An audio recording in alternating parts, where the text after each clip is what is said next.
Je m'appelle Shell.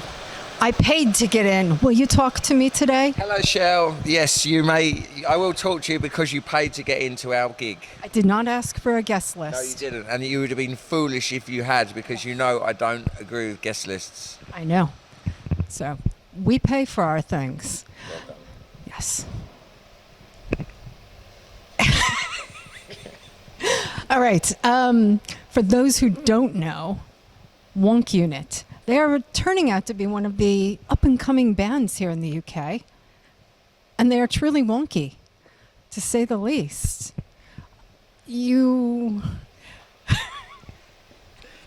I think I should have had a few more of these first. Yes. Yes, Yes. but we're early. Yeah, we are. We are an up-and-coming punk rock band in the UK. Yes, we are an up-and-coming punk rock band in the UK. We're very prominent in the UK DIY underground scene. Which is what's important to us. Which is the scene. The scene. That is where our music begins, to me. And he's being very robotic, but he doesn't have any robotic noises to go with it. I'm just comfortable with you guys. So I'm just throwing silly shapes. So sorry, I'm being silly. I feel very comfortable with you. You're both very nice. We're out the back of a fish market doing an interview, and it's nice. And you're allowed to be a robot. That's quite all right. Yeah. You know, I wasn't quite doing quite robotic stuff. Just general japes, fun and japes. Okay. You know? All right. Cool. So, Wonk Unit, you guys are very fluid, I would say. I've seen you with just a few members. I've seen you with a few more members, and I've been told that you can play with a stage full. How often do you do that? Yes, you're right. We have a very fluid lineup. We go from 3-piece all the way to 7, 8-piece. Just depends who's available that weekend.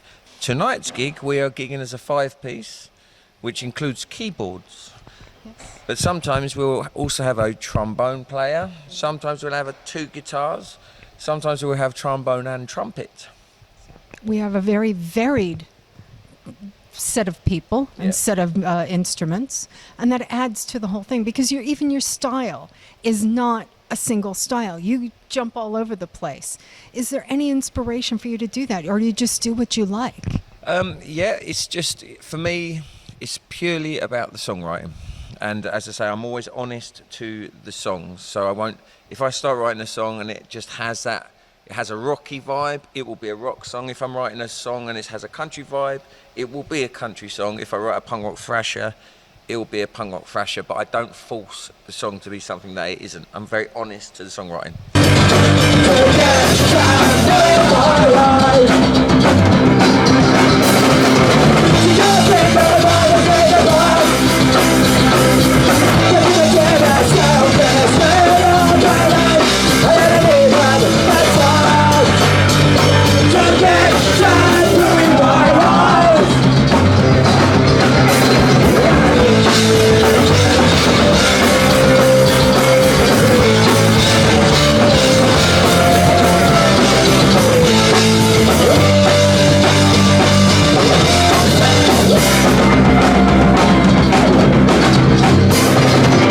How do you find that people react to that? It's good. I mean, there's no other bands really like us in the punk scene. Like, not that we're doing anything radically different, but it's just the fact that, you know, we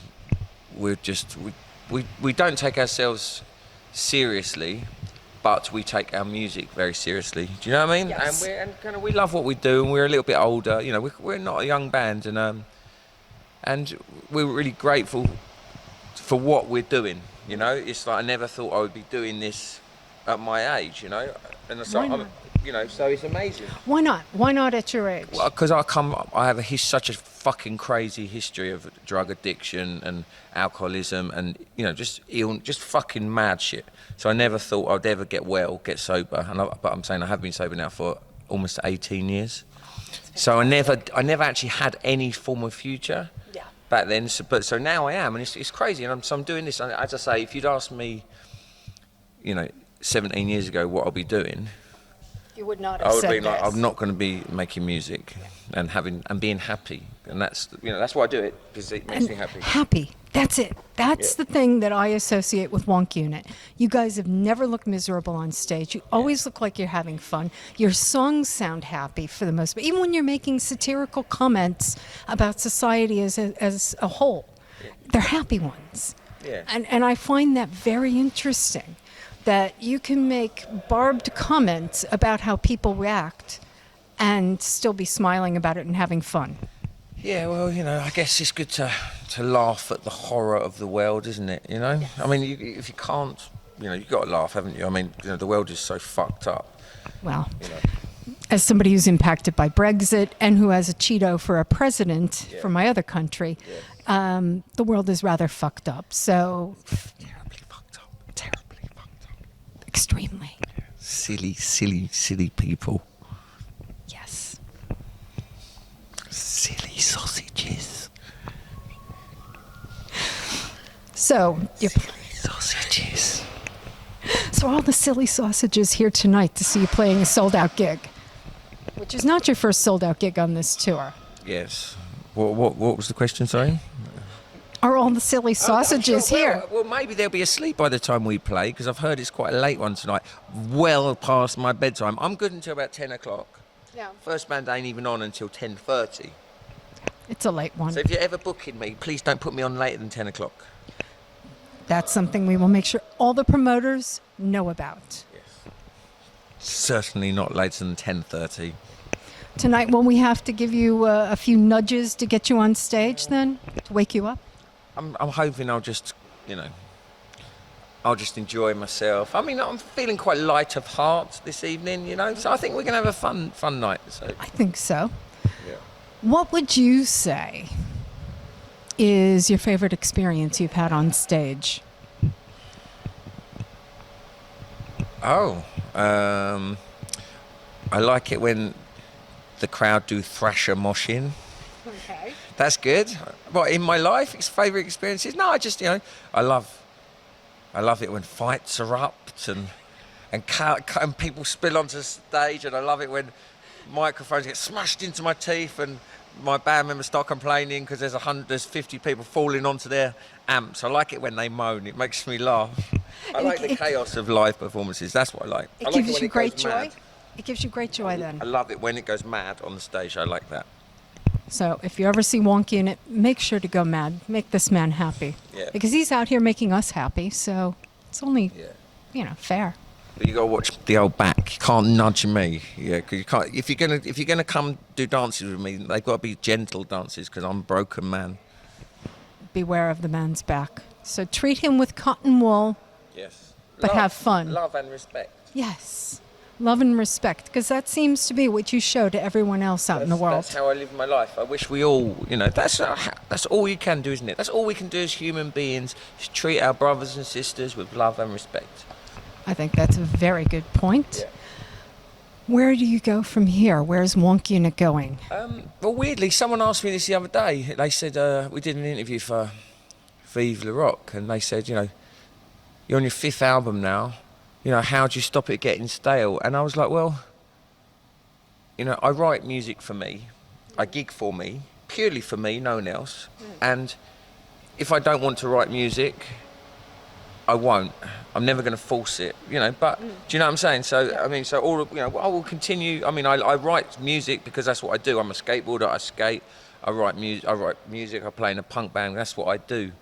And so I will continue to write music, do gigs, and make the best punk rock albums out there. Yeah. And speaking and you know what? And genuinely, I would never put any shit out. I wouldn't. If I couldn't write a song, I wouldn't release it. I'll never release something for the sake of it, for the sake of a release. It would just pointless. if your heart's not in it, you're not doing No it. point. But I say I write songs. That's what I do, and I love writing songs. So, I'll continue writing songs as long as I enjoy it. And along with the songs, you also do a festival down in London, the Wonkfest. Wonkfest, which is our showcase festival. It's essentially all the raddest, freshest, new bands coming up in the UK scene, and actually all around. It's not exclusive to UK, but it's basically essentially because we are a touring band and we're always touring, and so we essentially get to all the new bands first. And if we see that they're sick, we'll nurture that band, because like we'll see, fuck, this band has got to get out there. So we'll nurture that band. And so Wonkfest is a celebration of our year on the road, and all the bands we've toured with and have been important to us and have been friends of ours, come to London, play the festival, and it's nice because London's such a fragmented punk scene. There's, you know, like you go to the northern cities and quite often, you know, there's a single scene and it's great, you know, it's a unified scene, but London's so big and it's splintered, and so with Wonkfest it's kind of nice to have this one fat gig where sort of everyone comes to it, and it means that these lesser known bands from outside of London, quite often lesser known, you know, they get to play to a huge audience. I mean, you know, from the first, we start the gig at like 11:30 in the morning. I serve breakfast to the people in the queue. I do. It's really good. But you know, well, the first band still play at 300 people. So, and the last bands will play at 500, 700 people. So it's a wicked gig, man. And I understand that people, it's kind of like a buffet. Bring your own and share it with everybody, and it's a communal feeling. It's total community. It's so we encourage everyone to bring a tray of food for the famous buffet, and we have the best food ever. We have so much amazing food, and people go to town on that. So we have literally tables and tables laden with delicious treats, you know, vegetarian, vegan, meat, whatever you want. But you know, we've got our buffet monitors, Claire and Alistair, all label it properly. But then we've also got, now we have a big barbecue outside. Last year we did 700 quarter-pounder cheeseburgers, 300 veggie burgers. Now, so we sparked the barbecue up by about 1, and it's free barbecue all day, free buffet all day. No one gets messy because they're eating all day and grazing. Yeah, so it's really lovely. And we collected a load of food tins for the food bank.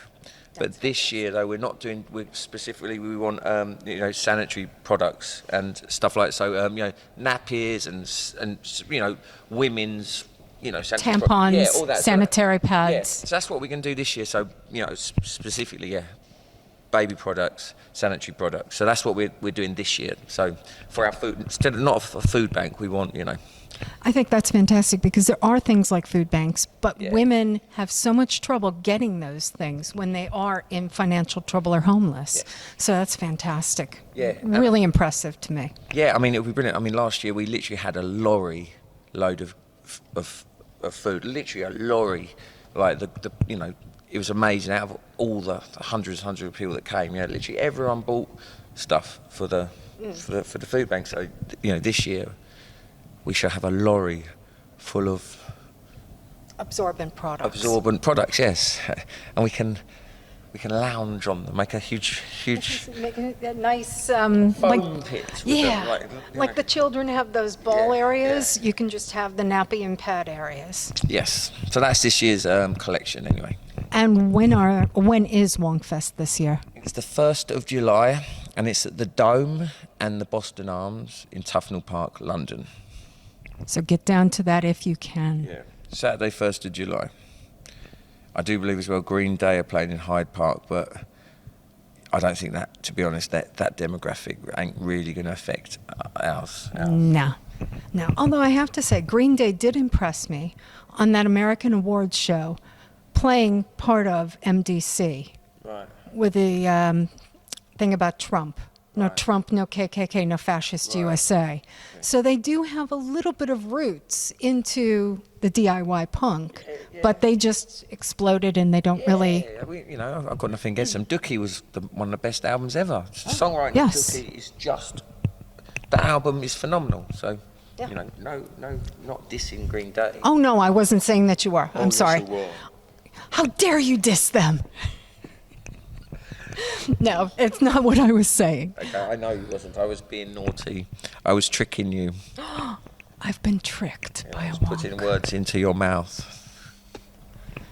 Hold your head in shame. Yeah, no point. I have to ask one last question, because I have noticed this for the last couple of years, I think it is.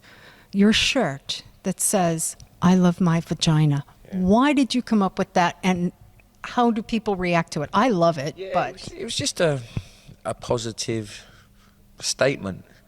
And I make shirts. Again, my shirt making. I get a kick out of making shirts. And when I get a new shirt back from the screen printers, and I unwrap it, and it's my new shirt, I'm so excited. And so I just did the "I Love My Vagina" shirts. I first did them about four years ago. And I remember the first time I wore one, it was wicked. It was kind of felt a bit radical. And I was wearing it down the street, and there was some women sitting down there looking at me, and I'm walking along, and then they smiled, and it's really nice, and that shirt brings a lot of joy. I think it's just it's a positive statement, and exactly. We should all accept and love our vaginas if we have them, and if we don't have them, love vaginas in general. Yeah. I mean, Wonk Unit, we're not a preachy band. I mean, we're politically active, kind of outside of music and in the way we live, but through our music, we're not necessarily a politically we're not shouty band, but it's the way we live and our lives, that's how we. And that sometimes speaks louder than the music, because it comes through in the music, but you're not preaching to us. And so that's the Vagina shirt. Yeah, that was, love it. Me too. Brilliant.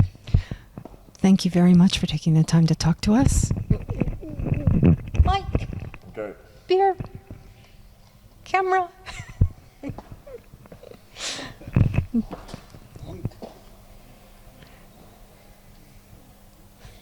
He's the wonky one.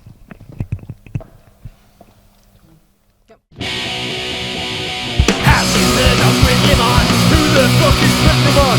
Have you heard of Brit Limon? Who the fuck is Brit Limon? Have you heard of Brit Limon? Who the fuck is Brit Limon? Have you heard of Brit Limon? Yeah, I've heard of him, that bald geezer with a camera.